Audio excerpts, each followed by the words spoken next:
రవిచంద్రారెడ్డి గారు, మీరు మరి నిజంగానే ఎంత మెచ్యూర్గా మాట్లాడారంటే నాకు కూడా చాలా ముచ్చటేసింది. అంటే మీరు మాట్లాడిన ఆ కాన్సెప్ట్ ఒక్కదానికి చాలా నేను ఆకర్షితున్నాయ్యా. ఎట్లా అంటే అసలు ఈ వైనాట్ 175 అనే కాన్సెప్ట్ కనిపెట్టినోడు ఎవడో కానీ వాడి తన్నాలే అసలు అని అన్నారు. నిజంగానే ఎంత ఎలాంటోడైనా 170కి 170 వస్తాయని అనడం, అది నమ్మడం, ఎందుకు రాదు వైనాట్కి 175కి 175 ఎందుకు రాకూడదు, మనం 175కి 175 కొడతాం అని ఆయన కూడా చాలా గర్వంగా చెప్పడం, అవన్నీ కొంత కామెడీగా అనిపించినా కూడా అంటే నాలాంటి వాడికి, నేను ఇన్నేళ్ళు జర్నలిజం ఉన్నా కానీ అది నిజానికి వాస్తవం కాదనేది అందరికీ తెలిసిన విషయం అయినప్పటికీ కూడా మీరు చాలా క్లారిటీగా చాలా అద్భుతంగా వివరించి చెప్పగలిగారు. నిజంగా నేను చాలా అంటే మీరు ఎందుకు మాట్లాడారో నాకు అర్థం కాదు. వైనాట్ 175 ఒకటే కాదండి, 2019 ఎలక్షన్ లో గెలుపు మంత్రం ఏంటి వైఎస్ఆర్సీపీది? కులం చూడం, మతం చూడం, పార్టీలు చూడం, ప్రాంతాలు చూడం, పార్టీలు చూడం, వర్గాలు చూడం, ప్రతి పేదవాడిని దగ్గర తీస్తాం, ప్రతి ఒక్కరిని ఆసరాగా నిలబడే పార్టీగా వైఎస్ఆర్సీపీ ఉంటుందన్నారు. సూపర్ హిట్ అయింది. దాన్ని తీసేసి నా ఎస్సీలు, నా బీసీలు, నా మైనారిటీలు అని చెప్పి వర్గీకరణ చేసి కులాల మధ్య చీలికి తేవాలన్న తలంపు తెచ్చిన అతి మేధావివుడు, దాంతోపాటు వైనాట్ 175 నినాదం రాసిన జోకర్ ఎవడు? ఇలాంటి జోకర్లు చేసిన ప్యాంపరింగ్ ఏదైతే ఉందో, నాయకుడిని ఎంత ఎక్కువ ప్యాంపర్ చేస్తే, ఎంత అతిగా పొగిడితే అంత దిష్టి తగలడం కాదు దరిద్రం పట్టుద్ది అన్నట్టు, జగన్ అన్న నువ్వే మా నమ్మకం అంటే వీళ్ళ మీద వీళ్ళకి నమ్మకం లేదు, ప్రజల మీద వీళ్ళకి నమ్మకం లేదండి. అంటే దారిన పోయే స్కూల్ పిల్లడికి టికెట్ ఇచ్చినా వాడు గెలవాలా, లేకపోతే ఎవరినైనా దారిన పోయే ఎవరిని తీసుకొచ్చి పెట్టినా వాడికి ఏ అర్హత లేకపోయినా వాడిని నిలబెడితే జగన్మోహన్ రెడ్డి గారు బొమ్మ చూసి ఓటేయాలా, ఆ కాడికి తెచ్చేశారు ఆయన్ని. అంతగా అతిగా ప్యాంపర్ చేసి జగన్ అన్నా నువ్వే మా నమ్మకం, నువ్వెవరినైనా నిలబెట్టన్నా. ఆ దశలోనే ప్రధానమైన నాయకులను తరివేసిన కోవర్టు సకల దరిద్రాలకు కారణం ఆ సకలం కాంక్రీట్ కుర్చీ. ముఖ్యంగా కోవర్ట్ రాజకీయం కాకపోతే తెలుగుదేశానికి అభ్యర్థులు లేని దగ్గర అభ్యర్థులను సప్లై చేసే విధంగా వైఎస్ఆర్సీపీ నుంచి ప్రధానమైన నాయకుల్ని సరైన టైంలో బహిష్కరించడం ఏంటి? లేదు వీళ్ళకి కానీ అపాయింట్మెంట్ కానీ జగన్మోహన్ రెడ్డి గారి దగ్గరికి పోకపోతే అలిగి పార్టీ వదిలి వెళ్ళిపోతారంటే 80% వీళ్ళకి అపాయింట్మెంట్ ఇద్దని పార్టీ నుంచి వదిలిపోయే విధంగా చేసింది ఎవరు? ఆ సకలం. సూపర్. ఖచ్చితంగా కూడా నేను అనేది ఏంటంటే సకల దరిద్రాలకి కారణం సకలమే. కానీ ఆ సకలంకే జగన్మోహన్ రెడ్డి గారు మళ్ళీ ప్రయారిటీ ఇచ్చి పార్టీ మొత్తాన్ని అతని చేతిలో పెట్టి అతని కిందే మీరు సచ్చినట్టు పనిచేయాలి, ఇది నా పార్టీ నా ఇష్టం, ఉంటే ఉండండి పోతే పోండి, నా చరిష్మాతో మళ్ళీ ఎలక్షన్కి అందరూ వచ్చేస్తారనే భ్రమలో ఏదైతే ఉన్నారో కరెక్ట్ కాదు. టేక్ ఇట్ గ్రాంటెడ్ కాదు. కరెక్టే. గుడ్డు మీద ఖచ్చితంగా అదే కాదు, గుడ్డు మీద కూడా ఆయన బొమ్మ వేసుకుని అంత ట్యాంపరింగ్ చేశారంటే ఆయన ఎందుకంత నమ్మలేకపోయాడు. అదొక్కటి కాదండి, మత్తులో పెట్టేశారు ఆయన్ని. మరి ఏ మహారాజుకైనా ఏ చక్రవర్తికైనా కూడా అతిగా పొగిడినప్పుడు పక్కన వాళ్ళు ఎవరో ఒకరు కాస్త గిచ్చి స్పృహలోకి తెస్తారు. అలా కాకుండా ఈయన స్పృహలోకి తేకుండా అలా పెట్టి గడప గడపకి అని చెప్పి ఎమ్మెల్యేలందరికీ తలా ఒక సంచి ఇచ్చా. ఆ సంచి సామాను సర్దుకొని ఆ స్టిక్కర్లన్నీ ఎమ్మెల్యేల చేత గోడలకు అంటించా. చాలా మంది వద్దు పొమ్మంట్రి. ఎప్పుడైతే గడప గడప కార్యక్రమం పెట్టారో అదే సకల దరిద్రాలకు మూలం. ఎందుకంటే ఏ ఒక్కడికైనా నాయకుడు నేరుగా వచ్చి అమ్మ నీకు సమస్యలు ఉన్నాయా అంటే, అరే మొగుడైనా ఇంట్లో అన్ని కోరికలు తీర్చలేడండి. ఇంటి పెద్దగా ఒక మొగుడు కూడా ఇంటి కోరికలన్నీ కూడా తీర్చలేడు. అవును. అరే హోంవర్క్ పుస్తకం తెచ్చికపోతే ఇబ్బంది అనుకుంటే, సాయంత్రం సినిమాకి తీసుకుపోలేదని ఇబ్బంది అనుకుంటే, ఒకరికి మిర్చి బజ్జీ పెట్టించలేదని కోపం కూడా రావచ్చు. ఇలాంటి అనేక కోపాలు, దోమలు కుట్టినప్పుడో, డ్రైన్ దిగినప్పుడో, లేకపోతే ఈదులో దుమ్మున్నప్పుడో, లేకపోతే చెత్త కరెక్ట్ టైంకి దిగినప్పుడో, లేకపోతే ఇంకోటో సమస్య అనేది ప్రతిరోజు ప్రతి దగ్గర ఏదో ఒకటి అరైజ్ అవుద్ది. నాయకుడు గడప గడపకి పోయి తలుపు తట్టి అమ్మా మీకేమన్నా సమస్యలు ఉన్నాయా, మా సార్ పంపించారు నన్ను, నేను మీ ఎమ్మెల్యేనని చెప్పినప్పుడు వాళ్ళ సమస్యలన్నీ ఏకరవ పెట్టడంతో వీళ్ళకి మోహన్ జల్లక వీడియోలు తీస్తున్నారని పక్కకు పోవడం, వాళ్ళ శాపనార్థాలు పెట్టడం. అంటే ఎలక్షన్ కు ముందే గ్రౌండ్ ప్రిపేర్ చేసుకున్నారు వైఎస్ఆర్సీపీ నాయకులు, వెళ్ళిపోవడానికి సిద్ధం. ఈ కాన్సెప్ట్ ఇచ్చింది ఇప్పుడు గడప గడపకి వైఎస్ఆర్సీపీ ప్రభుత్వాన్ని అయిపోయాయి.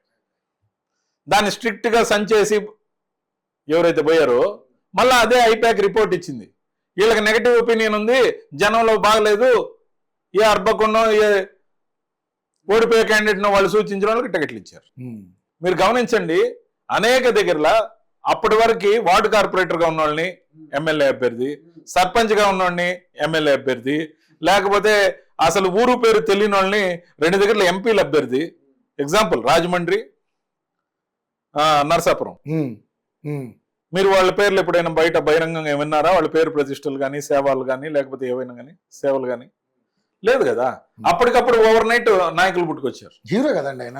అంటే నేను అనేది ఆ విధంగా, అరే అభ్యర్థి ఎవరైతే ఏంటి సార్, మీ బొమ్మ ఉంది, అక్కడ ఫ్యాన్ ఉంది, వాటికి వేస్తారు. మనం 32 సార్లు బటన్ వస్తాం, వాళ్ళు 2 సార్లు వస్తామని మీరే మాట్లాడాలి. ఆయన చేత మాట్లాడిచ్చారండి. ఆయన చేత స్పీచ్ల్లో సిద్ధం సభల్లో నేను 32 సార్లు బటన్ వస్తా, మీరు 2 సార్లు బటన్ వత్తండి, పని అయిపోద్దని చెప్పిచ్చారు. ఏ నాయకుడి చేతైనా ఇలాంటి డైలాగ్ చెప్పిస్తారా? బుద్ధున్నోళ్ళు దరిద్రపు ఐప్యాక్ కాకపోతే. సకల దరిద్రాలకు కారణం సకలం, ఆ నెక్స్ట్ ఐప్యాక్. కార్యకర్తలు దన్ను లేకపోవడం, నమ్మిన వాళ్ళకి, నానుకున్న వాళ్ళకి, ముఖ్యంగా కాంట్రాక్ట్ చేసిన వాళ్ళకి ఆత్మహత్యలు చేసుకునే దుర్భరమైన పరిస్థితి అవడం, అడిగినోడికి అడగనోడికి తలా ఒక 10,000 రూపాయలు వాళ్ళ అకౌంట్లలో వేయటం, గవర్నమెంట్ అగ్రిమెంట్ చేసుకున్న కాంట్రాక్టులకు బిల్లులు ఇవ్వకపోవడం. సాక్షాత్ గవర్నమెంట్ ఏదైతే అగ్రిమెంట్ చేసుకుంటుందో దానికి బైండ్ ఓవర్ కదా, సబ్సిక్వెంట్ గవర్నమెంట్ కూడా బైండ్ ఓవరే. మీరు అగ్రిమెంట్ చేసుకున్న వాడికేమో డబ్బులు ఇరు, అడగనోడికేమో కొత్త కొత్త స్కీములు. వాహన మిత్ర, లేకపోతే ఇంకో మిత్ర, లా నేస్తం. అసలు ఎవరన్నా అడిగారు మిమ్మల్ని? అంటే అన్ని వర్గాలకి తలా ఒక స్కీమ్ ఇచ్చాం, అందరికీ చక్కగా అడిగినోడికి అడగనోడికి ఇచ్చాం స్కీములు.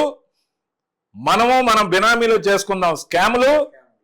కావలసినంత డబ్బు ఉంది, మళ్ళీ ఖర్చు పెడతాం, ఐప్యాక్ స్క్రిప్ట్ ఇస్తుంది, మళ్ళీ గెలుస్తాం, మళ్ళీ గెలుస్తాం, ఎప్పటికీ గెలుస్తాం. 30 ఏళ్ళు ఉంటాం. అరే 30 ఏ రోజైనా రాబోయే 5 ఏళ్లకి గత 5 ఏళ్ల పరిపాలన చూడండి, లోటుపాట్లు ఉండి సవరించుకుంటా మరో 5 ఏళ్లు ఇవ్వమనే ఆశీర్వాదం ప్రజల్ని కోరడానికి ప్రజల్లోకి వస్తున్నా అని ఏ రోజు పిలిపివలా.